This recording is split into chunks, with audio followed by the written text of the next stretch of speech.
Aqui em Lucas 22, que foi o texto que ela mencionou, eu faço até questão de ler, porque a mera leitura do contexto antecedente, do contexto imediato, faz qualquer um entender, qualquer um que saiba português entende.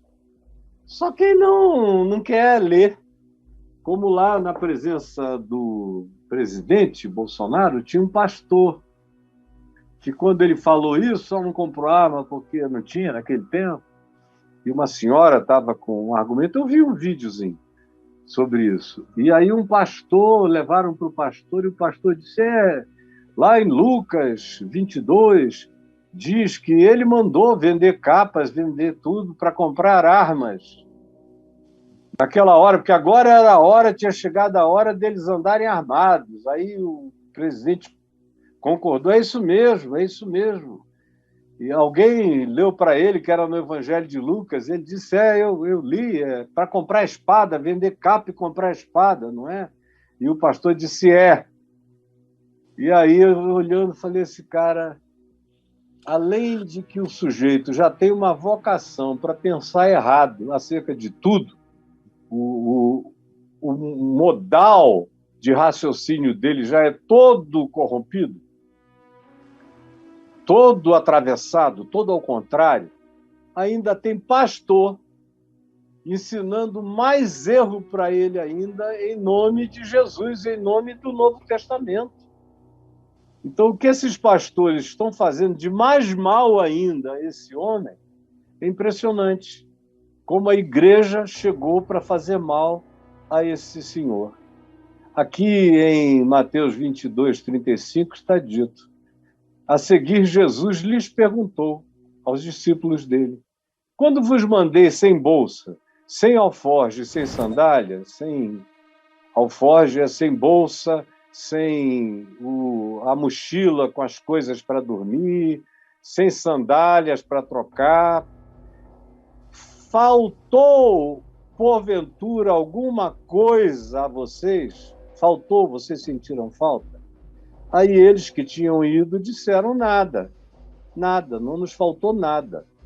Tivemos suprimento de tudo, quando tu nos enviaste. Então lhes disse Jesus, agora, porém, diferentemente daquele dia, daquele envio, quem tem bolsa, tome-a, como também o alforje. E o que não tem espada, ou seja, quem tem bolsa, se prepare, porque vai ter perseguição, vocês vão ter que correr, que fugir, vocês vão ter que comer, vocês vão ter que se esconder. Quem tem alforje, para carregar água, o cantil, as coisas essenciais à subsistência, leve o seu, porque as coisas mudaram e vão mudar agora mesmo. E o que não tem espada, e ali entre eles praticamente ninguém tinha espada, no máximo eles tinham algum aparelho de cortar, ou uma espada, que não era romana, era uma espada do estilo que os judeus zelotas e também os sicários usavam. Era uma espada, uma adaga assim, redonda, meio cortante. Então, quem não tiver, ele diz, compre uma.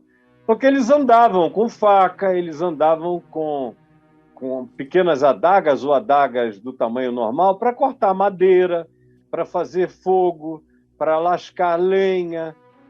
Quando você vai para qualquer lugar por conta própria, você leva isso. Eu levo aqui os 2 facões que eu tenho, pego o maior deles e levo o que eu vou precisar num acampamento, para ficar lá, porque você vai ter que pegar galho, vai ter que fazer lenha, vai ter que acender fogo, vai ter que fritar, assar, cozinhar, fazer coisas. Você não vive como eles viveram 3 anos e 6 meses sem levar com você ou uma espada, ou adaga, ou mais de uma. Às vezes, cada um com seu próprio elementozinho de ajuda pessoal, uma espécie de faca canivete menor para cortar coisas pequenas, para pequenos jeitos. Fazia parte da própria movimentação de um grupo em caravana. Porque o que a gente não pode esquecer é que eles estão, na maior parte do tempo, vivendo como uma caravana. Só algumas vezes é que eles estão na casa de Pedro, em Cafarnaum, ou estão na casa de Marta, Maria e Lázaro, em Betânia, ou na casa de alguém que o abrigue. E não era nada que tivesse demoras continuadas. O maior tempo dele está no ar livre, dormindo em grutas, sob pontas de pedra, se cobrindo do sereno, ou às vezes nem tanto, só cobrindo o corpo todo com uma manta, e se deixando molhar pelo sereno e se secando quando o sol nascia no sol. Assim era a vida, não era de outro modo. Então Jesus diz, agora tudo vai mudar. A gente está andando para o momento de Satanás, é como ele diz no verso 31, leia antes. Quando ele disse, Simão, Simão, eis que Satanás vos reclamou para vos peneirar como trigo. Eu, porém, roguei por ti para que a tua fé não desfaleça. Tu, pois, quando te converteres, fortalece aos teus irmãos. O Pedro já tinha sido avisado que o bicho ia pegar, já estava pegando, já estava deflagrado o processo, já estava em curso a operação. Por isso ele diz, o tempo mudou. A gente estava numa ceia.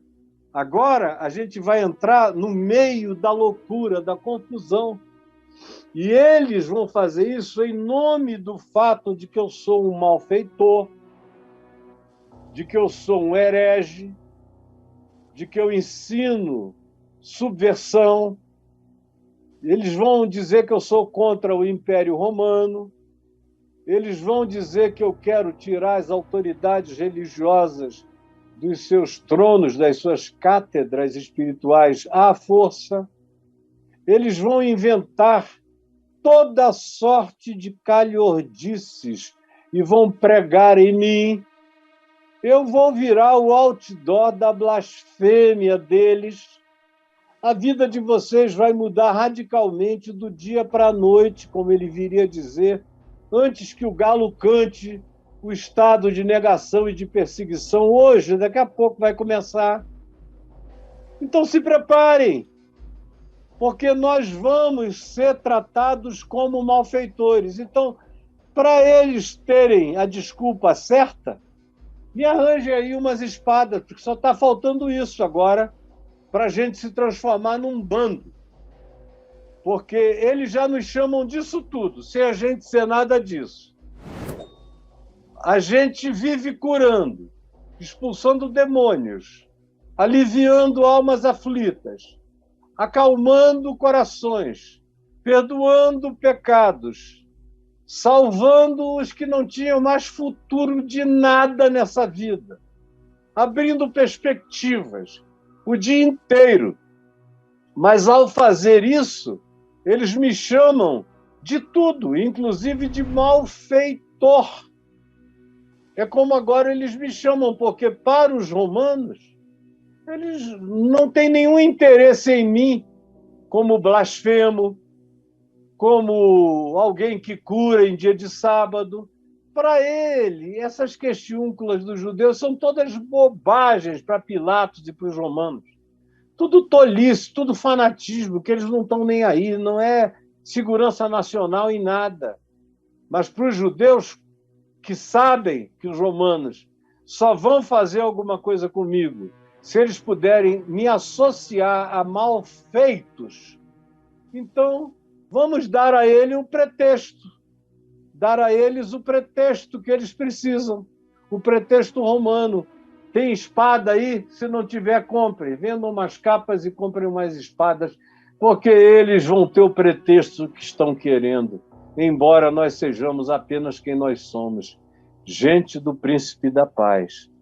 Então, venda a capa e compre uma, pois vos digo que importa que se cumpra em mim o que está escrito. Era para cumprir a Escritura, porque o que a mim, ele foi contado com os malfeitores. Era o que Isaías dizia no capítulo 53. Foi contado, esteve com os malfeitores na sua morte. Então, vamos começar a realizar a profecia de Isaías aqui. Cadê? Vocês são os malfeitores? Aonde estão as espadas dos malfeitores? Arranjem duas aqui, que é para eles terem razão disso. E Pedro ainda deu mais razão.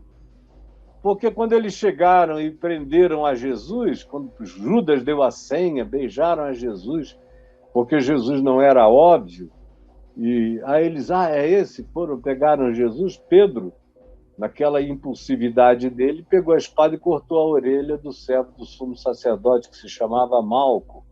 E Jesus repreendeu a Pedro, pegou a orelha, colocou de volta e curou. Isso é porque Jesus adorava uma espada, né? Adorava uma espada. Pegou a orelha, botou e curou. E disse para Pedro, Pedro, recolhe a tua espada, porque aquele que com ferro fere, com ferro será ferido. Recolhe a tua espada. Um deles o feriu, mas Jesus acudiu dizendo, deixa, basta.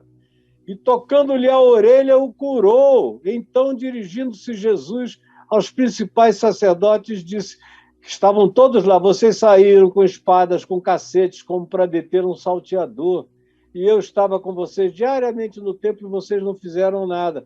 Mas agora eu sei que essa é a vossa hora. Essa é a hora do poder das trevas. Essa é a hora da espada, do malfeito. É a hora de vocês, não minha. Então lhe disseram, Senhor, eis aqui uma espada, temos até duas. Mas Jesus respondeu a eles, chega, basta. Vocês não entenderam que eu não estou querendo espada, que eu não sou da espada, que isso aqui é só uma metáfora para dizer que os bandidos que vêm contra nós, os verdadeiros malfeitores, precisam de um pretexto para nos entregarem aos romanos, à morte e à cruz. Então, que eles tenham esse pretexto. E tem alguma espada aí? Foi só isso. E só um louco, um insano, vendo que Jesus vive sem espada, é o príncipe da paz, manda amar o inimigo, manda orar pelos que nos perseguem, manda não julgar, manda dar outra face, manda andar a segunda milha, manda vencer no perdão, manda perdoar até 70 vezes 7 num dia, manda a reconciliação com os samaritanos, com quem quer que seja considerado estranho, diferente, busca o que os religiosos chamam de os perdidos, são a esses que Jesus busca, são os que ninguém quer, são aqueles invisíveis para quem ninguém olha, ninguém vê, são esses que Jesus mais enxerga, mais procura, mais a eles se associa, são os pobres, são os despossuídos, são os despojados, são os roubados, são os explorados, que ele dá atenção maior, que ele cuida com mais carinho. E aí chega alguém no Palácio do Planalto e vai dizer que Jesus só não andava armado porque não tinha AR-15 nem pistola nos dias dele. Pelo amor de Deus, é melhor entronizar o diabo e chamar o diabo de meu Senhor e meu Salvador, Senhor Satanás. Senhor Satanás, meu Senhor, meu Salvador, meu Redentor Satanás, com a sua espada, com a sua R-15 de 2 gumes, de 2 canos, com as suas pistolas 45 de pontos infinitos e capacidades automáticas incomparáveis. Tu és o meu libertador, porque é com a espada que nos salvarás. A cruz é um desperdício, é na espada, ninguém vai para a cruz, não. Longe de ti tal coisa, é o que a igreja está dizendo a Jesus. E Jesus está dizendo à igreja: arreda, Satanás, arreda, Satanás, arreda, Satanás, porque tu não cogitas das coisas de Deus, e sim tão somente das coisas dos homens. Está dizendo aqui no Planalto: arreda, Satanás, para esse projeto de armar a população. Miserável, desgraçado esse projeto demoníaco. Arreda, Satanás, porque tu não cuidas das coisas de Deus, e sim tão somente das piores coisas dos homens, de como os homens vivem, de como os homens matam, de como os homens destroem os homens. Arreda, Satanás.